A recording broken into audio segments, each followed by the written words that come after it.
Great to be here to speak about scholarships, how to earn and win scholarship dollars from NSHSS. My name is Kane. I'm the Director of Scholarships and Communications. I'm also the Executive Director of the NSHSS Foundation. And I'm here with my colleague, Nikki Eye, who's the Manager of Scholarships and Communications. We are thrilled to be here to share some of our insider tips about applying for our scholarships and scholarships in general.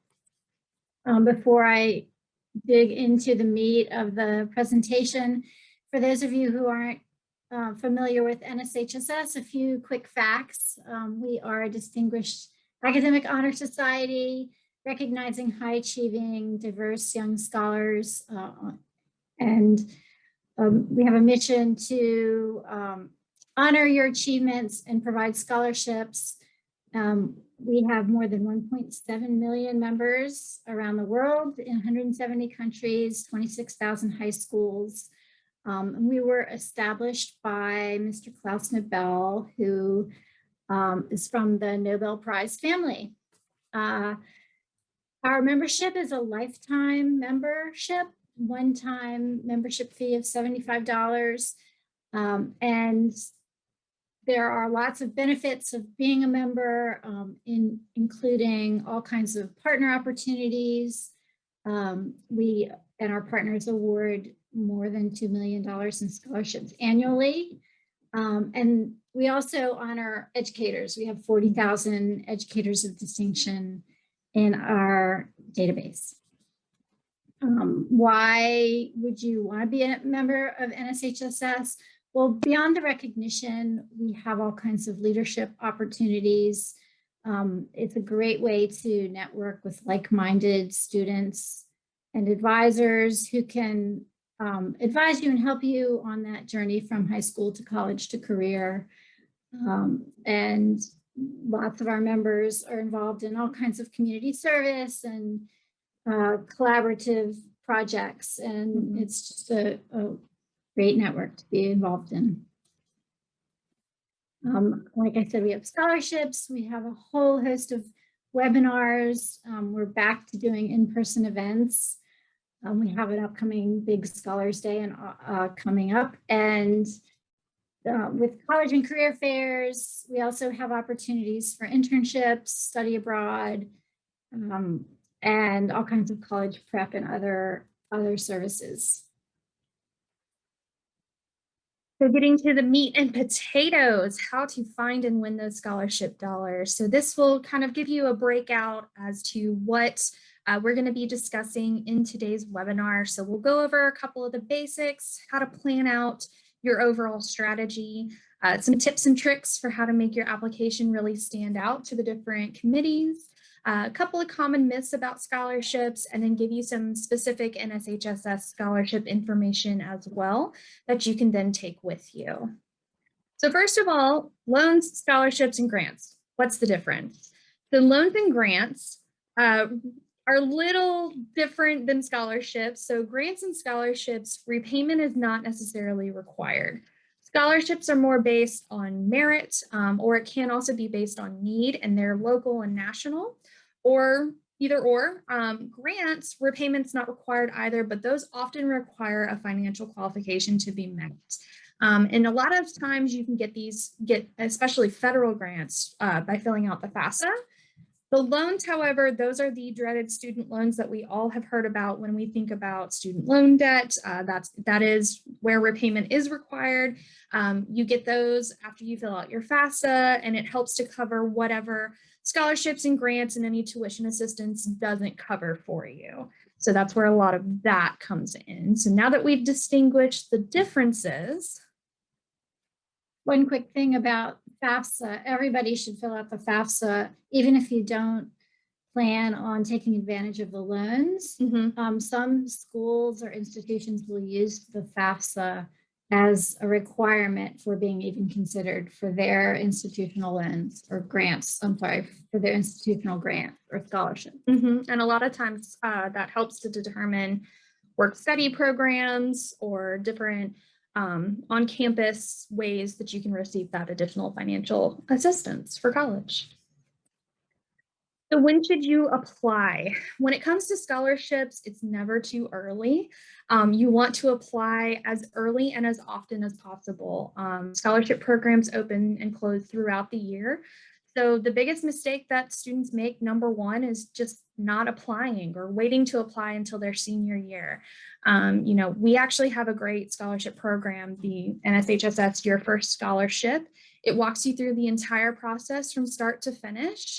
So if you've never filled out an application before for a scholarship, maybe you're a freshman or a sophomore and this is all brand new information to you, that would be a great program to get you started with. And we do typically keep that one open throughout the year. So you can always check that out as well. But when you're really specifically targeting on when to apply for scholarships, it's pretty much the end of your junior year, beginning of your senior year. The end of your junior year is when you want to start building out that plan out your spreadsheet, gather all of your information, do your research. And this is when you really want to update your resume, start drafting any essays that you have, really just beef up what you have available to you. And then that fall of your senior years, when you really want to start, planning, dividing and conquering all of those scholarship applications. And remember, typically the Fafsa deadline is the beginning of October, usually October 1st. And this is where you really want to dig into those details for those. So speaking of details, Karen, tell us about some essay details. So not every scholarship application requires an essay, but many of ours do. And, the essay for a scholarship application is not all that different from an application for applying for college, say. Number one, make sure you read the instructions and follow those directions. Make sure you are really understanding what the topic is and really listening to what the scholarship prompt is and that you're answering and speaking to that prompt very specifically. You want to also be sure to include lots of details in that essay. Somebody should be able to tell that that essay is from you.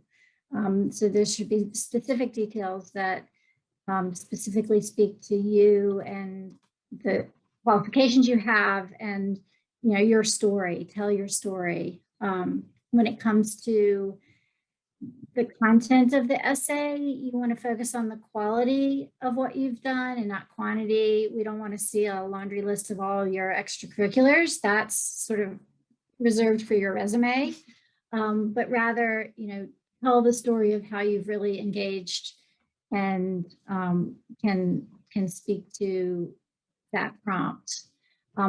We really recommend that you read your final essay out loud to yourself. You'll be able to catch whether it sounds authentic. You'll be able to catch just problems with the flow in your essay, and definitely have a friend, a trusted advisor, parent, guardian proofread and give you some input as to ways that you can improve, revise, edit, and improve your essay.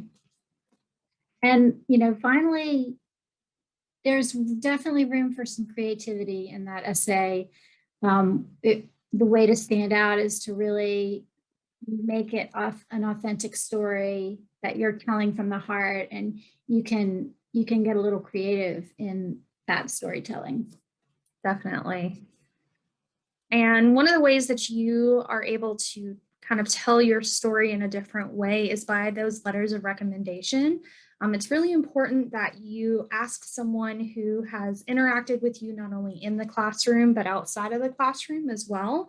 We always like to say that a great recommender would be like a coach, a scout leader, possibly someone who helps with your internship or anything of that nature, someone who as an adult sees you inside and outside of the classroom.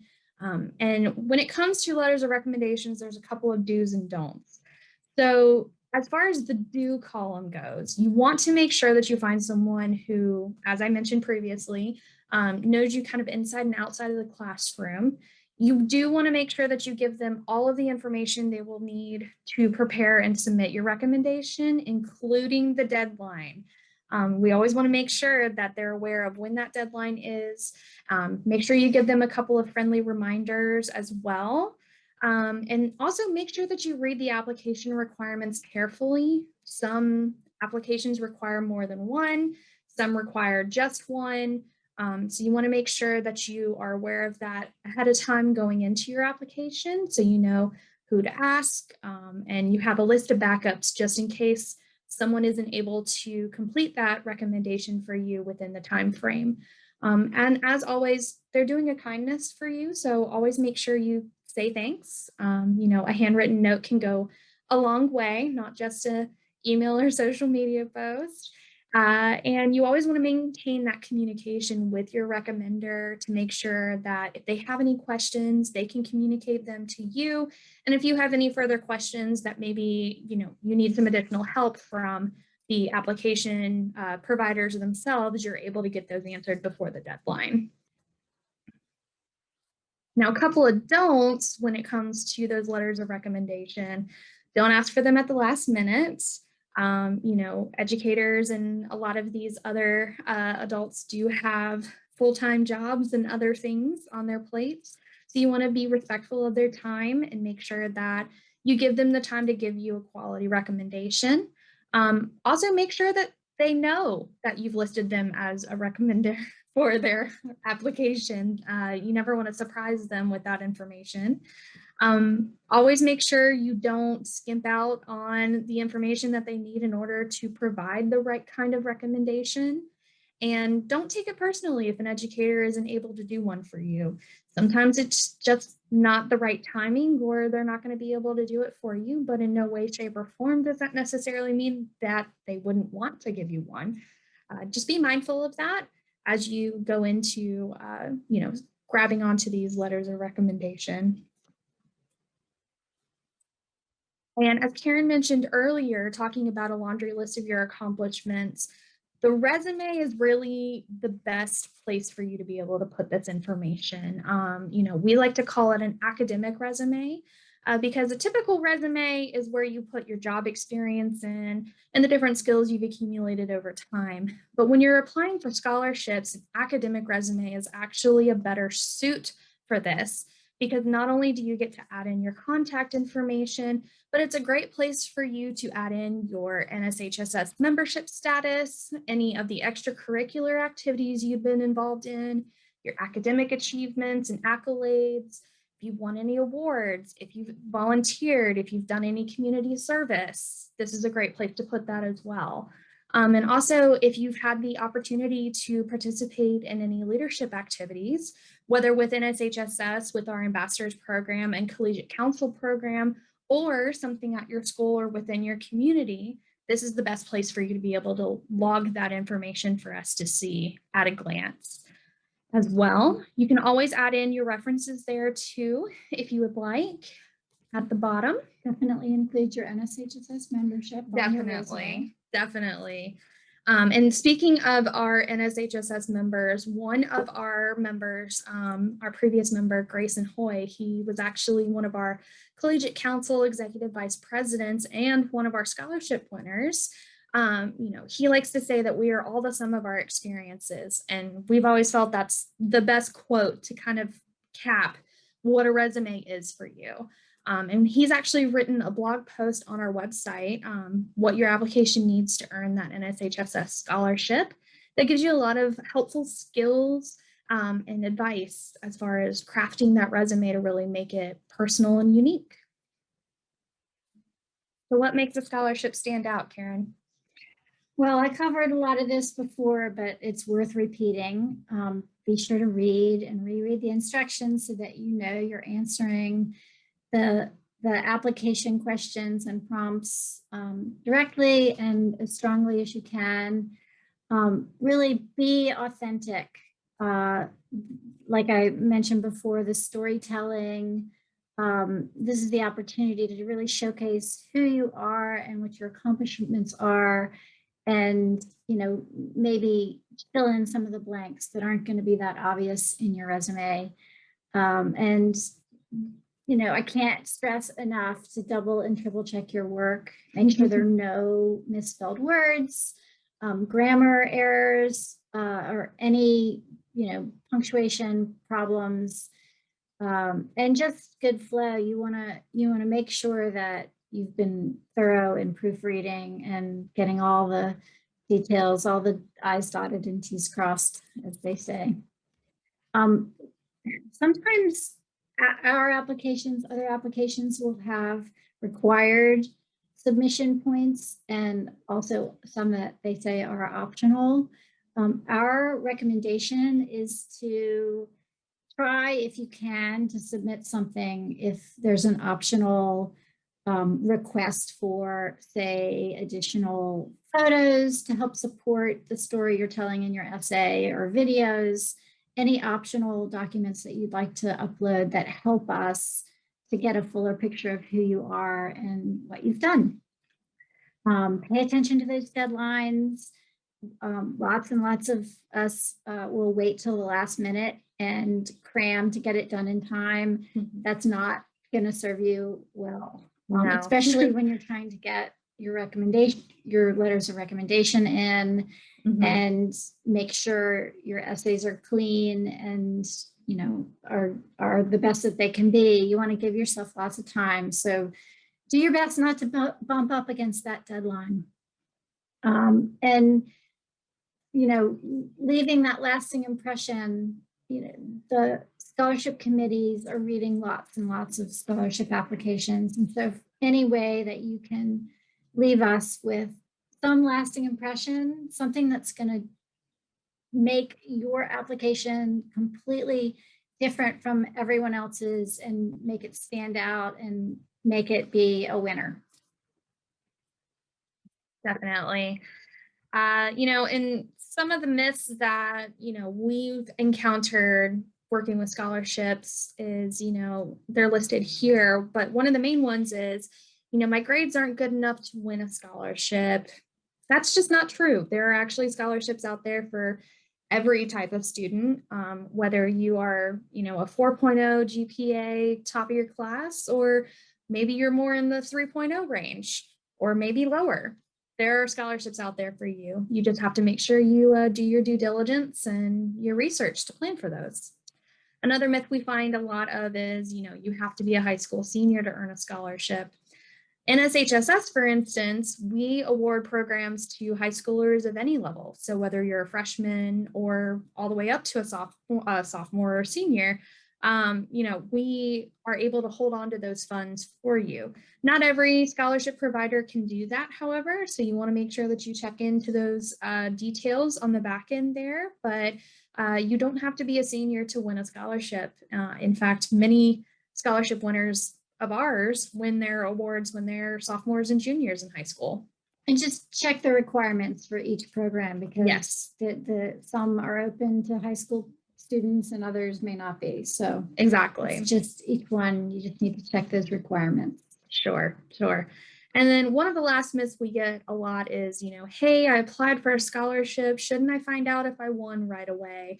Most often, scholarship committees are still made up of real people, and they read every single one of your applications one by one, and they spend the time to make sure that they are able to look at all the details that you submit. So that can take time when a scholarship program has thousands of applications submitted for it. So we like to say typically the very long end would be 6 to 8 weeks from the time that the application closes. A lot of programs like ours, we do review applications on a rolling basis. So as they're submitted through, they tend to get reviewed, but you typically won't know what your final status is until winners are decided, and that can be up to 6 to 8 weeks from the close date of the application itself. Now, talking about NSHSS scholarships, we're always very proud to brag about all of the programs that we have to offer, for sure. And we try very diligently to make sure that we offer programs in a variety of topics. So not only do we offer them for your academic excellence or your leadership, but we also offer different programs in performing arts, in creative writing, in music, STEM and STEAM programs, sustainability and environmental consciousness, visual arts, and much, much more. So for instance, a couple of examples of some of our programs that we've offered year after year include our Klaus Nobel Future Female Leaders Scholarship, our Virtual Valedictorian Scholarship, which is a pretty popular one. We have you submit a video of if you were valedictorian of your school, what would your speech say? We've mentioned the Your First Scholarship previously before. For those that are all about science and math, we've got our Innovation and Technology Scholarship and our STEAM Scholarship. Those are great for those of you going into engineering, science, tech. For those a little more creative and artsy minded, we've got the Creative Writing Scholarship, and we do have Performing Arts Scholarships as well. So if you intend to go into college, majoring in dance, music, theater, we honor that as well. A big focus of NSHSS and from one of our founders, Klaus Nobel, is that focus on environmental consciousness and preservation. So we do have a couple of different Earth Day awards as well that honor your efforts to help the environment. And we do also offer a student athlete scholarship as well. So we try to cover all the bases when it comes to topics. And now this is just a short list. Yeah, this is just a short list of programs we offer. And NSHSS does have programs that open and close throughout the year. So you always want to make sure that you check out the scholarships website on nshss.org to make sure that you are able to see all of the up-to-date information as to which programs are currently open and which programs are coming soon. And tell your educators, your teachers and administrators, we offer grants as well for educators. Absolutely. So beyond what Nikki's told you about our scholarships, and if you go to nshss.org/scholarships, you'll see all of the open programs. It's a great resource. You can also check out our blogs, and there are lots and lots of scholarship tips from scholarship recipients. So much information. If you're a member, we send out monthly scholarship reminder emails to let you know what's closing soon, what's opening, what to keep your eye on in the future in terms of the scholarship programs that we're coming up with. It's a great way to just have a regular reminder and keep you motivated to apply for those scholarships. Definitely. Beyond our scholarships, we recommend going to the search engines that you've heard of: Google, FastWeb, CapEx. There are others, but a lot of times it's good to put in your passion, your interest, the words, the keywords that are things that you're good at or that you're passionate about with the word scholarship, and see what comes up. You might be able to zero in on some opportunities you didn't know about that are perfect for you. Definitely. And how do you know something is a reputable scholarship opportunity? NSHSS is a member of the National Scholarship Providers Association, NSPA. Any member of NSPA will be a reputable scholarship provider. So you might check NSPA's membership to see if the organization providing the scholarship is a member of their organization. That's one good way. And then we have partners who also, through us, offer scholarships and other great opportunities, like Outward Bound Costa Rica. The U.S. Army is a trusted partner of NSHSS. The Central Intelligence Agency has been a longtime partner of ours, and they all offer wonderful scholarship opportunities to students. So there's lots and lots out there. It does take a fair amount of research and effort, but it's well worth it. Absolutely, it is for sure. And, right here is just kind of a smattering of some of our scholarship winners previously. So as you can see, we award a quite large, diverse pool of individuals. So whether, you see your face here or maybe not, We probably more than likely awarded a scholarship to someone, and we want to be able to add your name to that list. We definitely want to see your faces on, future NSHSS screens. Definitely. We want to be able to add you into our little program here. But just again, here's a couple of our contact information as well. Once again, my name is Nikki Eye. I'm the Scholarships and Communications Manager. This is Karen Kane, Director of Scholarships and Communications. And as always, you can always reach us at scholarships@nshss.org. And feel free to visit the website as well for any and all information on scholarships, free webinars, events, and more. So if you follow us on Instagram, Twitter, Facebook, Snapchat, TikTok, LinkedIn, we're always talking about the most recent scholarship opportunities. You'll see profiles of winners and all kinds of other great ways to engage with our community. Yep, and you can find us at the handle @NSHSS. So thank you so much for joining us for our webinar, and I believe we'll open it up to questions now. Thank you. I would love to hop in. Someone asked, how many scholarships can I apply for? Well, I think, like we like to say, apply early, often, and apply for as many scholarships as you think you're qualified for. So there's no limit to how many NSHSS scholarships you can apply for.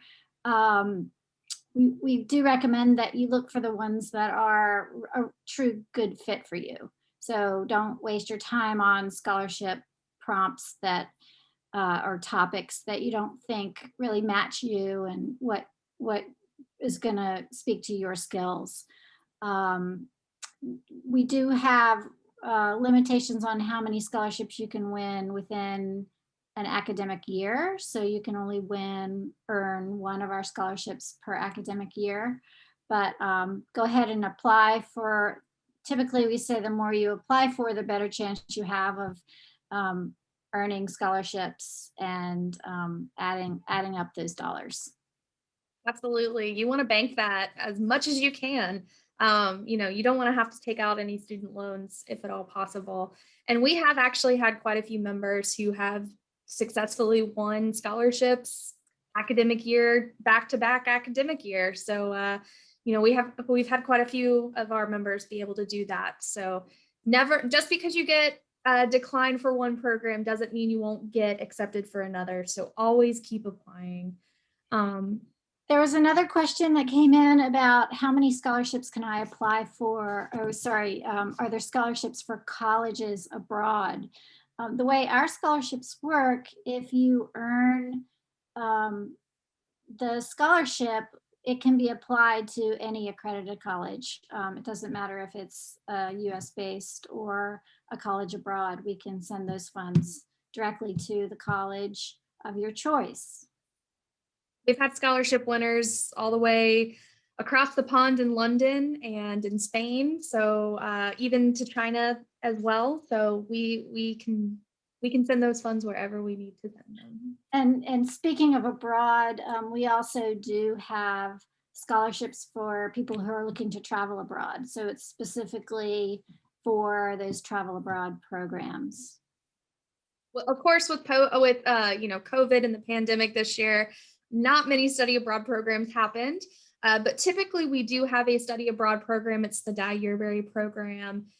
We also partner with United Planet, who does quite a bit in the study abroad sphere and internships across the way. And we have also partnered with the intern group, who does study abroad internships as well. So there's lots of opportunities. As always, make sure you check out the NSHSS website for all of that information. Karen, we got another question I wanted to touch on. Is the NSHSS your first scholarship application still open? If so, when is the deadline? Yes, the deadline is October 1st. We actually opened that program in 2 different waves. We're currently in the 2nd wave of that program. If you've never applied for a scholarship before, if you have no idea what you're doing, if this is the first time you've ever sat down and thought about applying for a scholarship, that is absolutely the perfect program. It walks you through the entire process. And as always, you can find that on our website under scholarships. I also saw a couple of questions come in. Are there scholarships for people who want to be doctors? Do you have scholarships if I want to go into the dental and dental field? For those, we do have several scholarships that are specifically for people looking to major in or have careers in STEM, so science, technology, engineering, math, or STEAM. We add in the arts. So if you're looking to be in science or technology or medical field, those are great scholarships to apply for.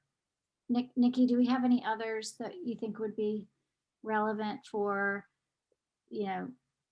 aspiring doctors, healthcare professionals, dental? I would absolutely recommend Passion for Public Service. Hmm. Because a lot of those careers, you are working in the public sphere, you are working for, the general public, if you will. So that's always a great one for us as well. That one kind of covers the whole gambit, whether you want to be an EMT, city planning, firefighter, lawyer, doctor, that kind of covers a lot of those bases. So feel free to check that out as well.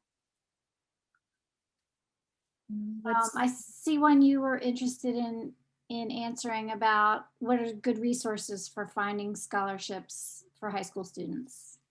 Yes. So as we touched in the presentation there at the end, there are quite a few credible places out there.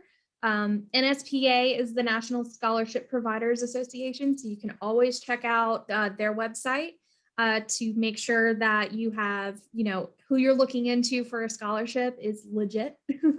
That's a great place. FastWeb, CapEx, let's see.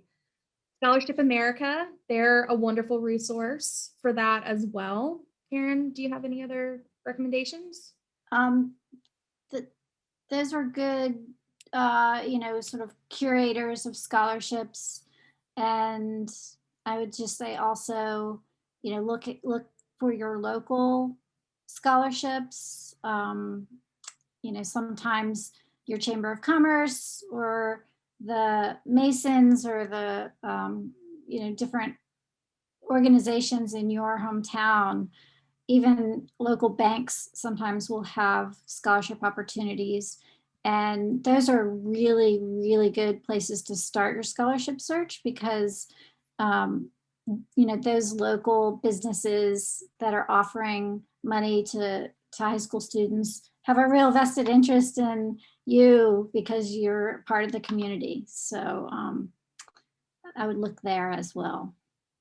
Definitely. Karen, I also saw, it looks like we got a couple of questions about, because of the pandemic, students lost the chance to be able to join in activities. Most scholarships consider that when they're looking at applications. And we also had another one that said, if you're not that active in school sports and being in a club, but you don't have a title, are there other things you can do besides just have decent grades? We know the pandemic really put everything on hold, really caused a lot of chaos for a lot of people. I think a lot of scholarship providers are taking that into consideration. I know we ourselves recently opened up a lot of our programs that we previously had high school students only. We opened it up to recently graduated seniors as well, so they can get one more chance to get some scholarship funds for school. There's a lot of different ways that you can be high achieving and exemplary and really stand out in your application. You don't necessarily have to have a 4.0. You don't necessarily have to be class president.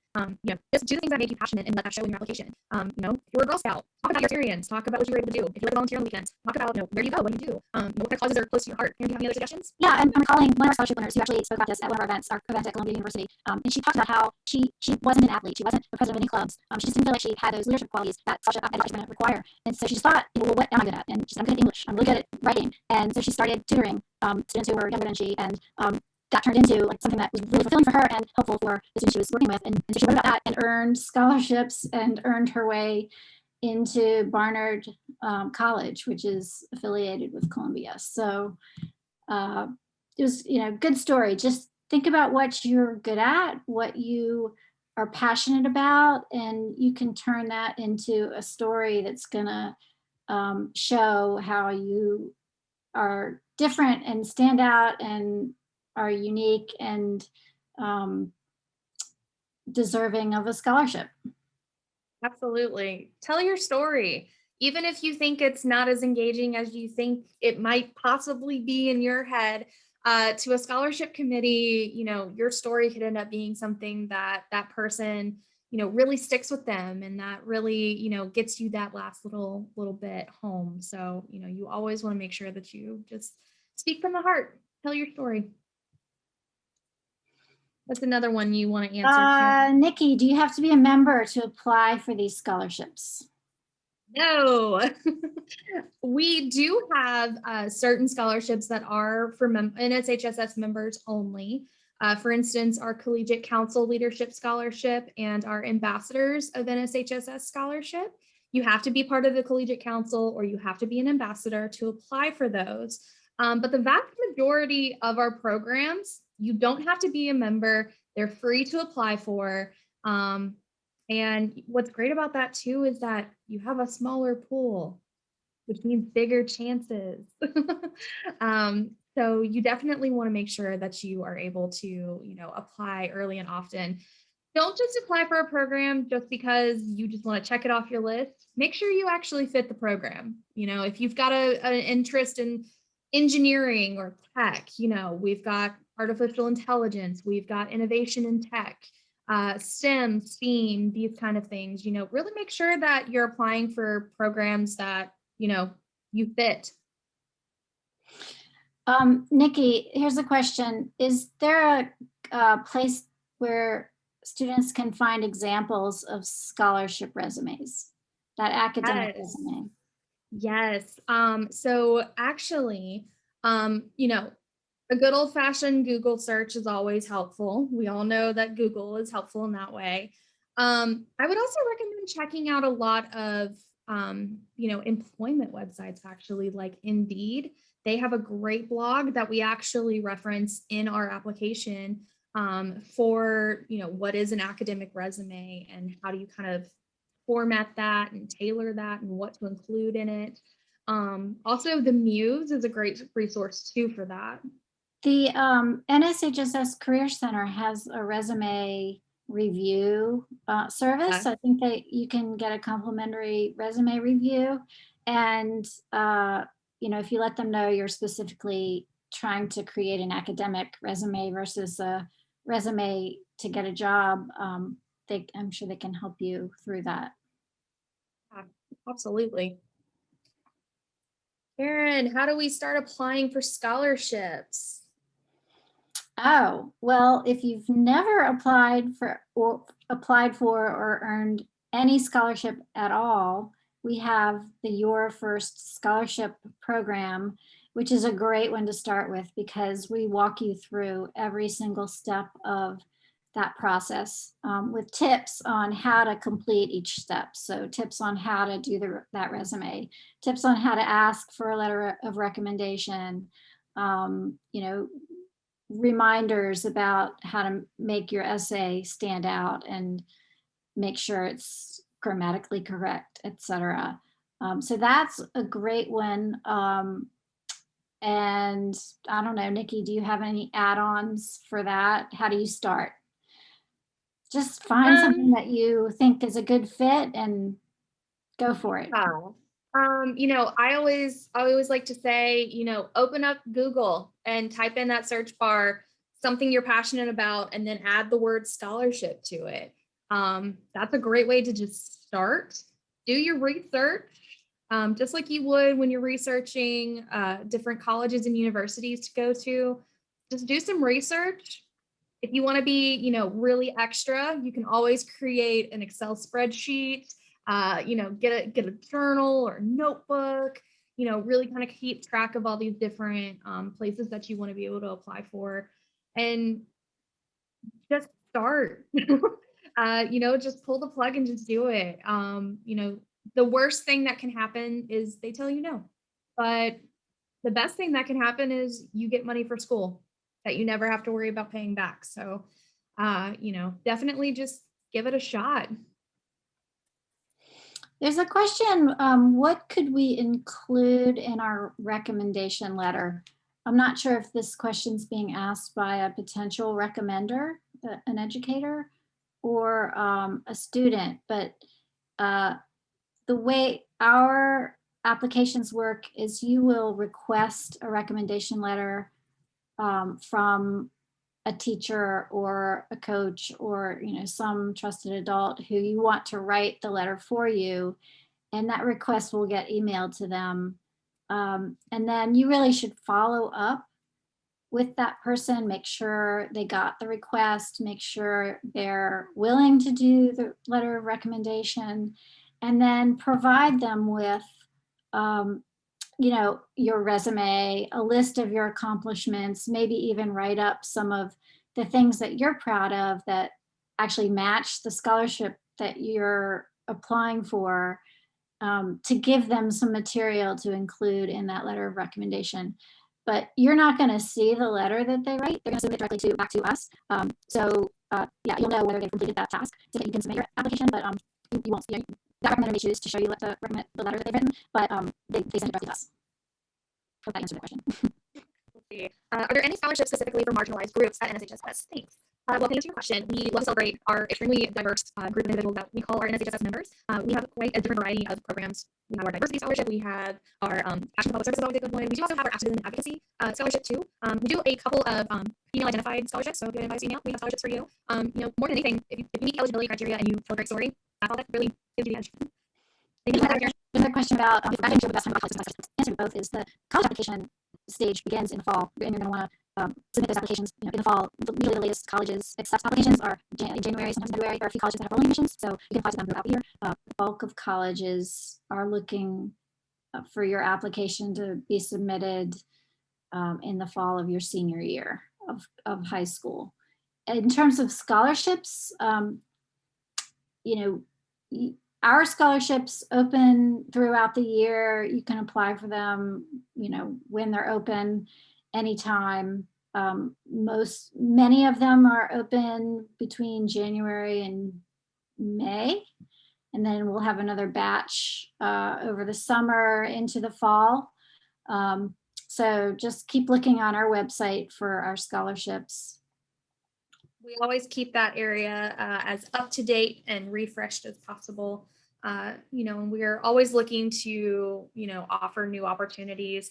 So even if there's something that you wish there was that we don't have a scholarship for, let us know. Maybe we could make something happen. You never know. We do love having those suggestions. And you don't have to be a senior to apply for scholarships.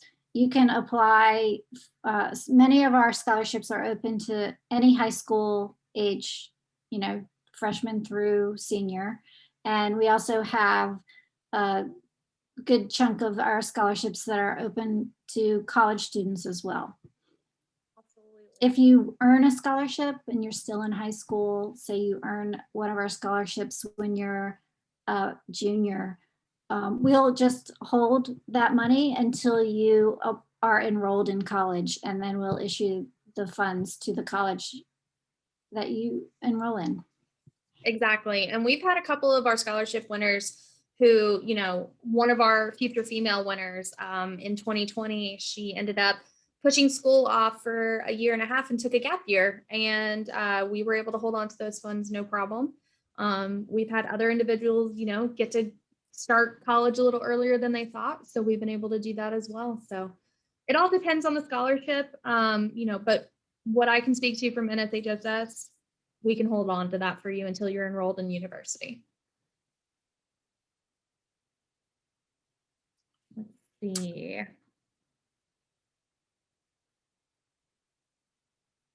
Let's see, I'm just looking through these questions. I know we've got lots. Just as a reminder, if you do have any questions, please make sure you're using the Q&A button at the bottom of your Zoom screen so we can answer those for you. Right, so is it okay to apply for college and scholarships during senior year, even if you plan to take a gap? Absolutely. Like I said before, we'll hold the funds until you enroll. Absolutely.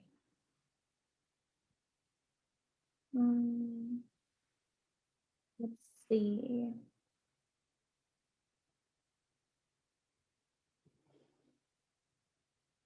What scholarships are best for someone who wants to be an engineer? Again, I think any of the STEM related scholarships. We also have one or several scholarships that are for innovation. There's our Be More Fund, which we're awarding $10,000 grants to any student or educator who has a project or a business or nonprofit that is innovative and speaks to making the world a better place. So that program is open currently. I think it's, yeah. And we're going to have a live judging event for that one. That's one of our largest scholarships. That one's close, near and dear to my heart. I love that. And there's also, do we still have the AI and robotics scholarship, Nikki? That's the Innovation in Technology scholarship now. So that's a good one for an engineer. Oh, here's one. Is it okay to ask for a letter of recommendation that can be used for multiple scholarships and or college applications? How would you go about that? We always like to say that, you know, general recommendation letters, they're fine. There's nothing wrong with them. But when, you know, as someone who judges scholarships day in and day out, I can tell you that when you have a letter of recommendation that is obviously from someone who can speak a little bit more to how the scholarship you're applying for, you're a perfect fit for, you know, that kind of does give you a little bit of an edge. So, you know, say you're, you know, John Smith and you are applying for the creative writing scholarship, you know, and you get your English teacher to write your letter of recommendation, having that English teacher be able to speak to how creative writing is a passion of yours and talk about what you've been able to do in English class, you know, would give you a much better edge, if you will, and make your story a little bit more unique. So you absolutely can use generic, you know, letters of recommendation. There's nothing wrong with that. But if you do want to get that little bit of an edge to make you a little more unique in the process, I highly recommend going for those more tailored scholarship recommendations. Those are helpful. This is a tough one, Nikki. This person wants to apply for the My First Scholarship, but also wants to apply for the creative writing scholarship and is scared that if they get accepted for My First Scholarship, they won't be able to win the other one.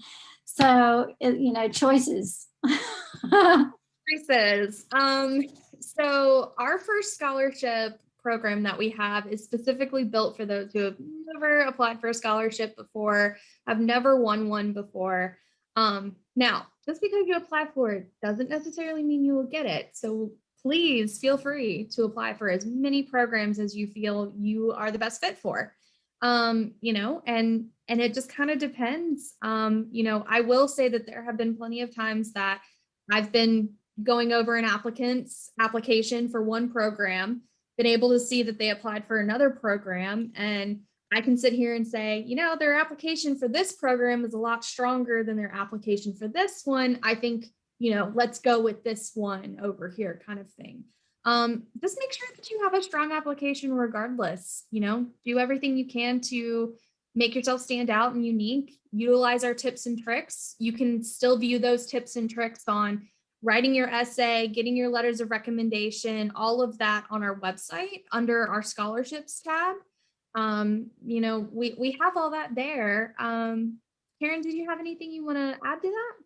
No, that pretty much covered it. I'm just looking through the dozens of questions we have here. Lots and lots of questions. Good examples. A few people say the essay is tough for them. How do they get started? Where do they find examples? You know, how do you do it? How do you write that essay? Write that essay. And where can they get help with that if they're really struggling? Well, I would recommend, of course, you know, go with your gut, read the prompt, read it a few times, really figure out what the prompt is asking of you. For instance, a lot of our prompts that we have for our programs tend to be a lot more open-ended. We just want to know more so, how do you embody something? How are you the best fit? How are you taking a concept and then utilizing that in your day-to-day life? Our John Lewis Good Trouble Scholarship, for instance, is one of those where, how are you taking the quality of causing good trouble in your community? What are you doing to do that for you? Um, you know, I like to say just just start telling your story.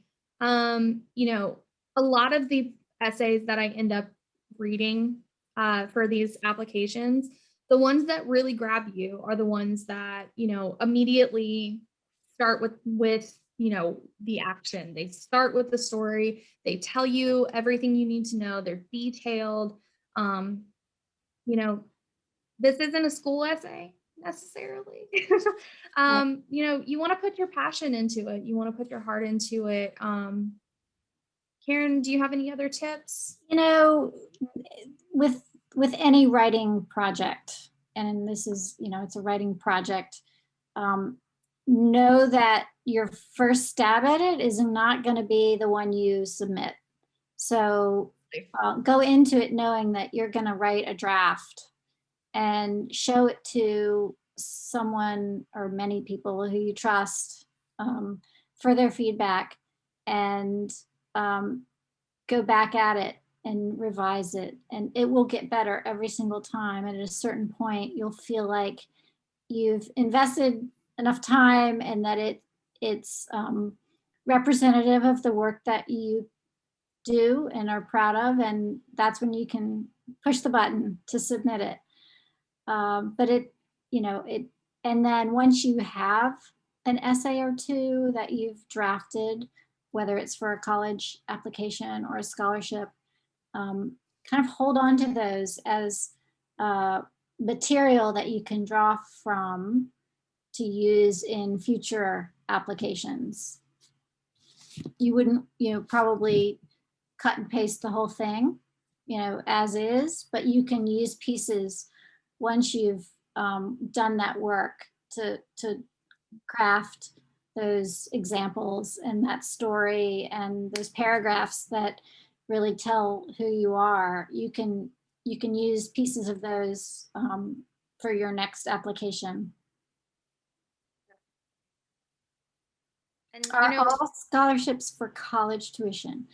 The majority of our scholarships are for college tuition. We have a couple that are grants where one of them is our Earth Day, our NSHSS Foundation Earth Day Scholarship, which is specifically for your project, your sustainability and your project for the earth.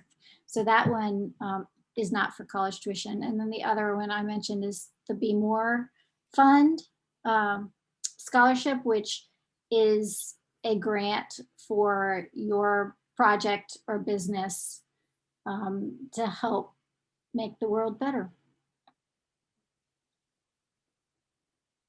So let's see. We need to have a letter of recommendation for scholarships. So I'm going to give you the quick rundown here. A lot of scholarship applications are starting to tailor and trim down their applications to make them faster, easier, and quicker for you to be able to apply. In SHSS, for any program that is under $1,000, you don't have to have a letter of recommendation, and those add up. Typically, the higher the award amount, the more involved the application is. So it kind of depends. Here's an easy one. As an upcoming sophomore, is it too early to be thinking about scholarships? Never. It is never too early.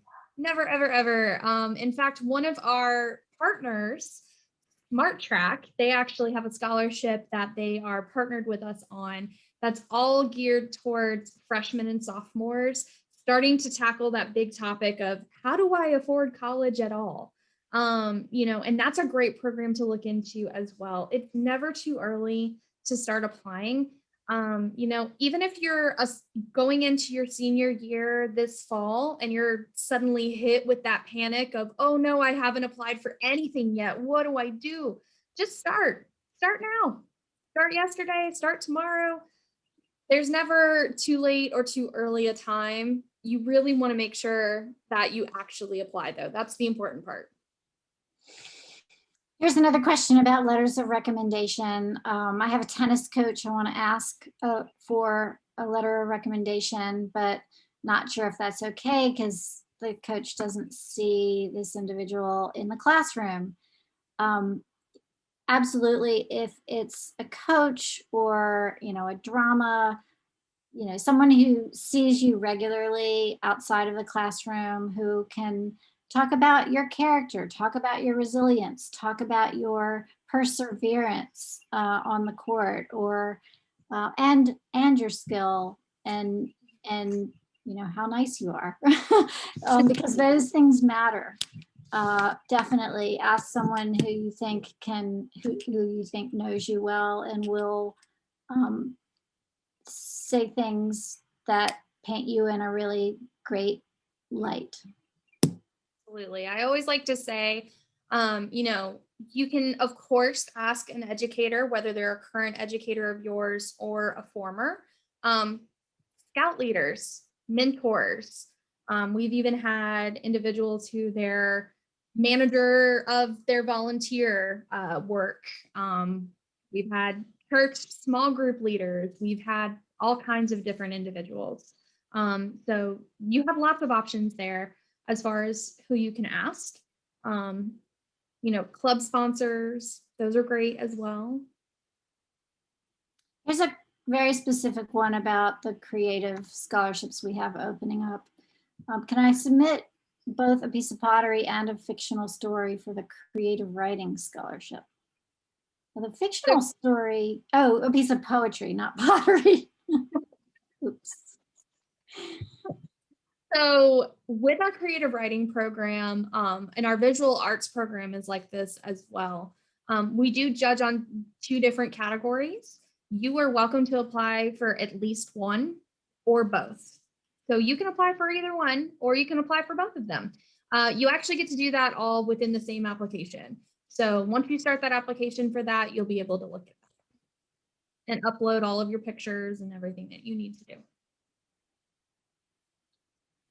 How will we know if we've won an NSHSS scholarship? Well, you get notified via email, and the status decision is also posted on your member dashboard. If it's been longer than 6 to 8 weeks and you still haven't heard anything, feel free to email scholarships@nshss.org and we can provide a little more clarification.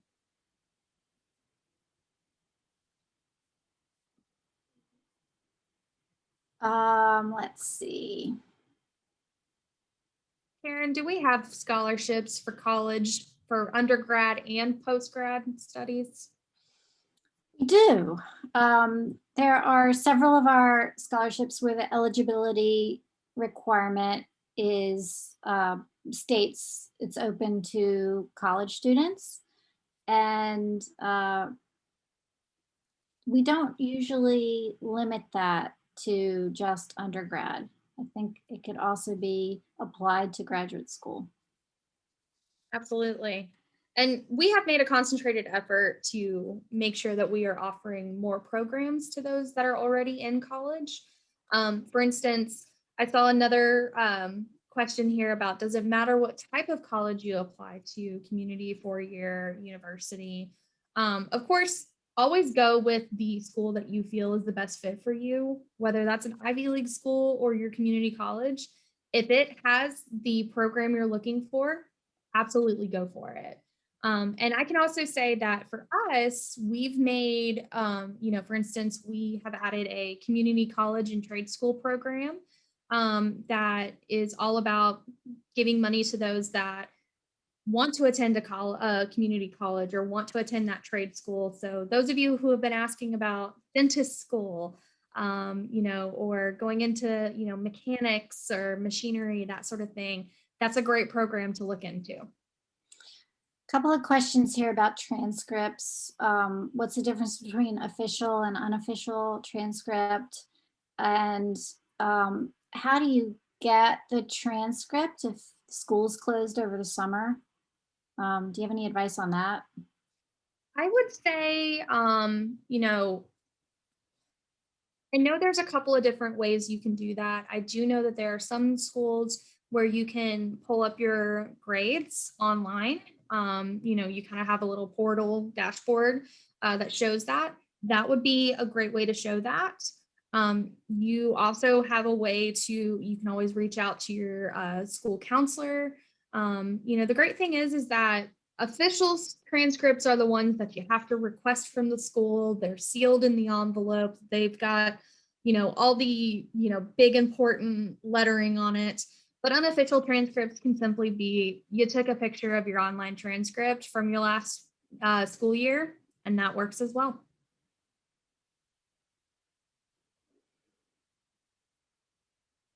Are there scholarships that do not require any academic achievements? There are lots of them out there. We actually randomly one day in the office, Karen, we did that random search of, you know, weird scholarships. You know, there are lots of those scholarships out there. If you're left-handed, if you're redheaded, you know, if you are the middle child, if you're tall, if you're short. Yeah. Yeah, quite a few. And you know, and we should also say, you know, we've got the student athlete scholarship. We've got some that don't have GPA requirements. We have some that are looking for answers to prompts that are just a little more open-ended and creative. Absolutely. So I have noticed there's been a couple of questions about some people trying to apply for scholarships and they're getting an error. That may be that you don't have an account created with us yet. I've noticed that has popped up a little bit. If you are experiencing that error, please email us at scholarships@nshss.org, and I'll be happy to deep dive into that, you know, on a case-by-case basis. To help out with that. A lot of times that is either you're not eligible for that program or you haven't created your account yet. So that's usually an easy fix. So don't panic, it can be fixed.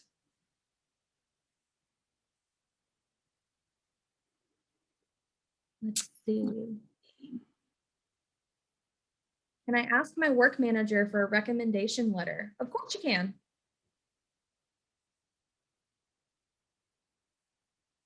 Here's a good one, Karen. When writing essays for scholarship, should I write less than the maximum word count, exactly the word count? When it comes to essays, what is considered overbearing? That's a good one.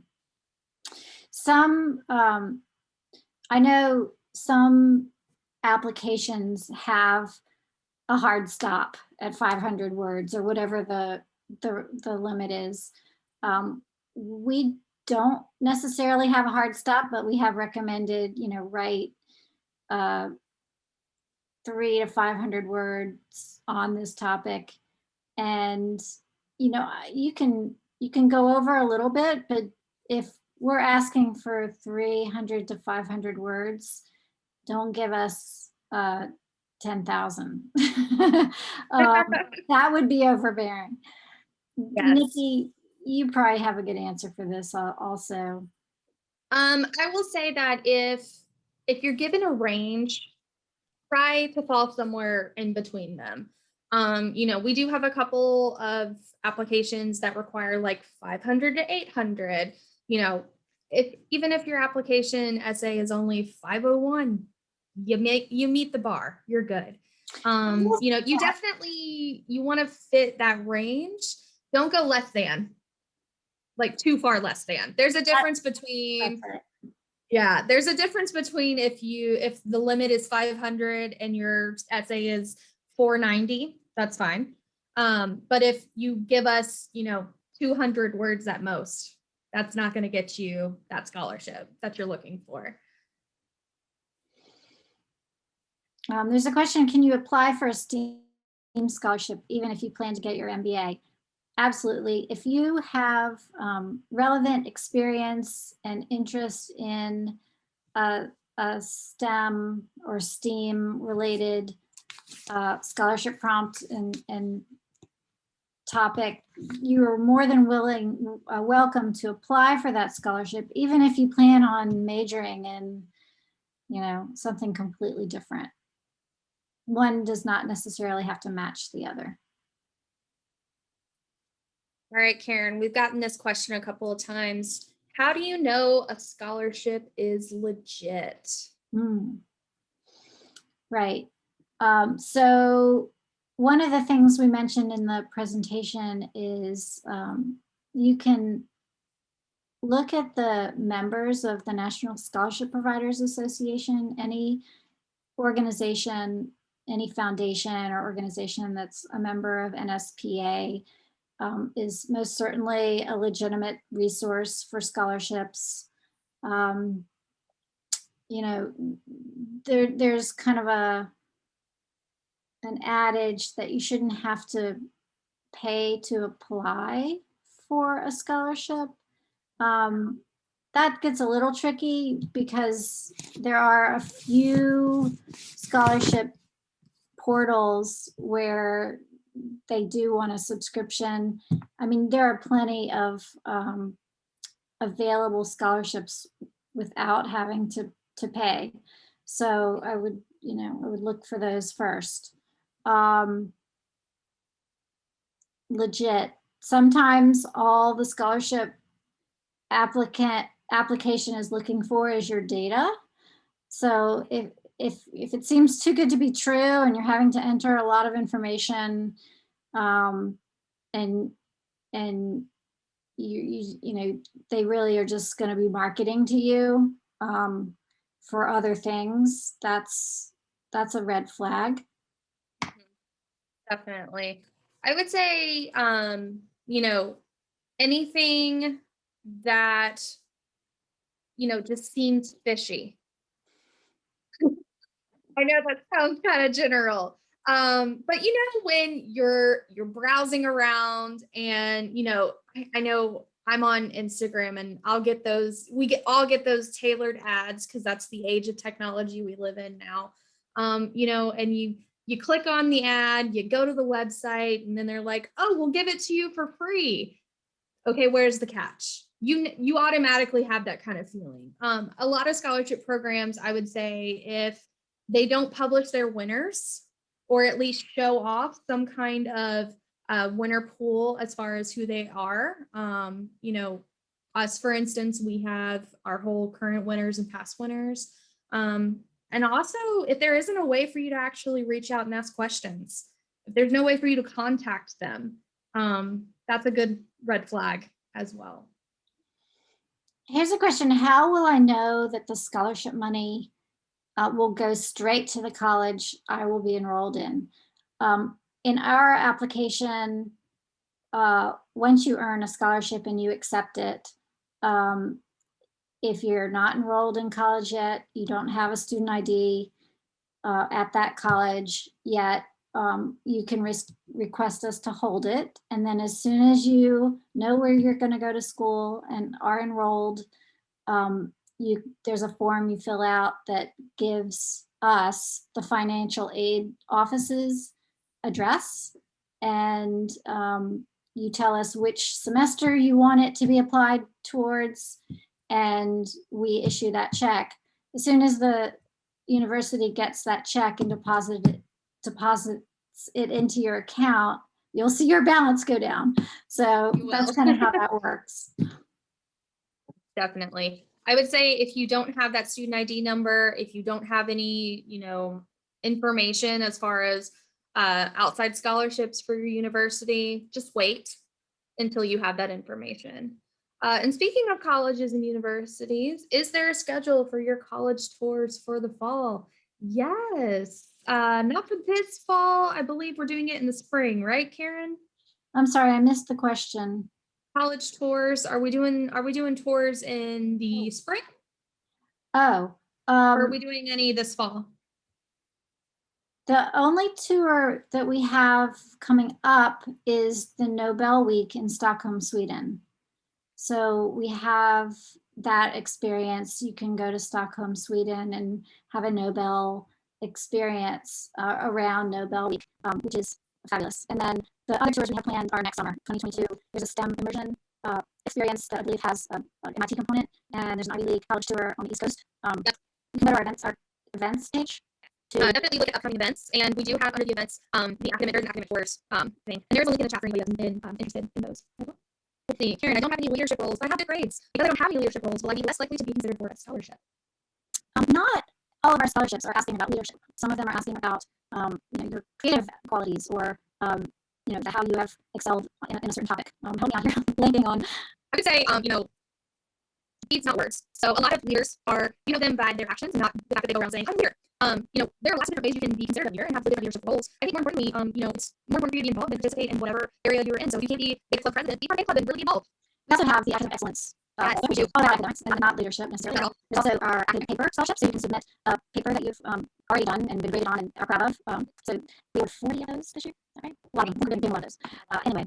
Undergrad, I just want to let you know we'll be doing this for 10 more minutes. So if there's any other burning questions you have, if you don't get to them, don't worry. We do have the opportunity for you to send us an email at scholarships@nshs.org. I'll drop that email address in the chat, and you will be able to utilize that as well. One of the questions I came across Karen never wanted to answer was, did working a job make you look good on scholarships in regards to being a leader, or should students focus on school and academics only? A lot about who you are as a person if you can balance both. In fact, our student athlete scholarship is all about how do you balance being involved with your athletics and still, excel in your academic achievements. So I think, it can definitely help if it shows how well-rounded you are. Karen, have any other advice? That was good. And I'm also looking at this question that just disappeared. Can I receive a scholarship? Can I receive or use a scholarship if I go in the armed forces? So there are we have a partnership with the Army and with the Navy, and there are fabulous scholarships through those organizations. So definitely look into scholarships that are specifically for our armed services personnel. Definitely. We do have currently also have a Navy JRTP scholarship program right now as well. There are definitely options out there. How does the FAFSA work and when should I register? So FAFSA every year opens in October, and anyone who's planning to apply for college should fill out that FAFSA and submit it to the schools that you're hoping to apply for. The schools will use the FAFSA information to help determine what kind of financial aid package you can receive from that school. So it's very important. There are actually some there's guidance on the FAFSA website that can help you. And yeah, you'll also probably need some help from your parents to get some of the financial information that is asked. We're trying to simplify it, and I don't know that they've simplified it enough yet, but it seems it was a little bit easier for me and my family the last round than it had been. So yeah, you filled it out a lot sooner than I have, Karen. Last time I filled it out, it was quite some time ago. We have a couple of questions about essays and essay prompts that I wanted to address. Does every scholarship have specific prompts, or are they all the same? It depends on the program, it depends on the provider. However, with NSHS, I can say every single one of our prompts are completely different for every single program. We do have some programs that kind of fall under the same categories per se. So if you have a really great essay and you feel that works for one leadership scholarship and another leadership scholarship, feel free to use it. But there's probably having that unique answer, I would say. And then we have another question about what is advice to write the perfect essay for a scholarship. I think make sure you answer prompts as in the presentation. Make sure you double check the grammar, tell a story. Make sure you have multiple people read it and provide feedback. Anything else, Karen? Proofread. Grammar mistakes, spelling mistakes are going to be a red flag for the committee reviewing your scholarship. So do that work to polish it up. Here's a question. I compete in dance. Does NSHS consider that a sport for the student athlete scholarship? We do have a specific performing arts dance scholarship, so I'd say apply for that one first. But if you feel you do a lot, I know there are different precedents out there, different varieties that are very, challenging in a physical way. Like ballet, for instance, is a crazy sport all by itself. So I think it depends. I definitely think it's part of that. We also had, for instance, our student athlete. Everybody always thinks of the basketball, baseball, softball, football kind of thing. But we had people last year that some of our winners who won for gymnastics, for archery, for diving. It's all different. So that was a competition. There's been trying to reapply for a scholarship, but I got selected.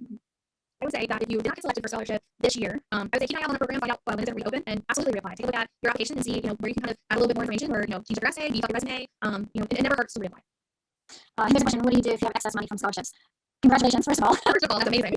There is a thing where sometimes if you are awarded, let's say you're awarded a full ride at a school, and you have private outside scholarships from NSHS or other scholarship providers, sometimes the school will lower your scholarship that they give in order to accept the outside scholarships. Sometimes they won't take them, and you can maybe have that money held for a future year. It would depend on the scholarship provider. It also depends on your school's policy as well around scholarships. So it just changes and depends. Typically, though, any scholarship money that you receive is going directly towards your tuition fees. So that big bill for university classes and tuition, room and board, and all that. That's usually what that is for. We got a couple questions regarding, are scholarships I apply for and limited by my future major, and would you recommend applying scholarships related only to your major, or just do any scholarship? I say apply for anything that you think you're the best fit for. If you're really passionate about reading and you love to write, apply for all the creative writing scholarships. Apply for all of that. We've had a couple people before who, applied for leadership scholarships, and they're majoring in engineering in school. One of our scholarship winners that comes to my Belgian, I was thinking of, it changes. I say it can be different. Karen, I think scholarship is something we should mention or put on our resumes for university applications. I say absolutely yes. I think it is a validation of you as a student or an athlete or a creative individual. It's an honor that you should definitely list. Absolutely. I'm gonna do 3 questions rapid fire here towards the end, Karen. Headshots, why are they required? Should they be taken by professional photography? Can we submit any photo? I say submit a photo your grandmother would be proud to share on Facebook. You want to make sure that it looks nice, that you look well in it. A lot of our headshots that we get from our students are, you're in your graduation cap and gown, or you're in your Sunday best, if you will. They don't have to be taken by a professional photographer. They could be your sister taking a photo on your iPhone for you. It can kind of depend. A lot of scholarship providers utilize that for their website to show our current winners, as we do. It's also utilized a lot of times with media outreach and interview opportunities. So it's good to have. Let's see, another one really quickly. Do colleges have their own scholarships? Many do. Check out the school that you're looking into and make sure that you really check out any information and do your research on that end. And then let's see, oh, here's one. I've gotten a couple of questions about, can we use poems or essays we wrote in English, or I wrote a screenplay. Can my daughter apply that to creative writing? Yes. We actually, in our creative writing program, we've got 2 different categories: poetry, fiction. Poetry can be anything you want it to be, as long as it's in poem form. Fiction, it can be a story, it can be a screenplay, it can be a script, it can be anything you want it to be, as long as it fits those categories. Karen, do you have any last questions you want to answer? Let's see. If we're planning to go to more than one university, do we choose where the scholarship goes? Yes, absolutely. Yeah. You tell us where you want the scholarship money to be sent. Mm-hmm. Can Right. scholarship go towards loans, or are they usually subtracted from tuition? Right now, our scholarships are applied to tuition. There are some scholarship providers that are beginning to apply their scholarships towards paying off loans, or they can be put into a 529 savings account for college. So some scholarship providers are getting more creative with how the scholarship money can be applied. Currently ours, 90% of them are strictly for the college tuition remission. Yep. Well, Karen, we have gone over our time, so I think we're going to have to wrap it up. I know you and I could talk about scholarships all night, but I do want to say thank you so much to everyone for attending tonight, for all of your wonderful questions. We really appreciate it. Karen, did you have anything else you wanted to say before we sign off? No, just please check out our scholarships page regularly, because we open up new programs all the time. If you're a member, you'll get regular communications from us about what's opening, what's closing soon, and don't miss the deadline. If you have questions, you can ask scholarships@nshss.org.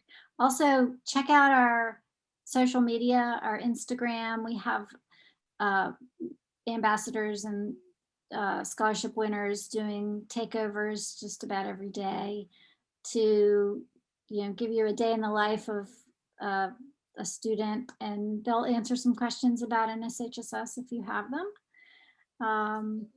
Anything else? No, it's been really great to be here with you all tonight. Yes, absolutely. Just remember, apply early, apply often, and keep applying. And any scholarship that you are hoping to get could be in your reach. So best of luck, everyone. Thank you for attending tonight, and good luck.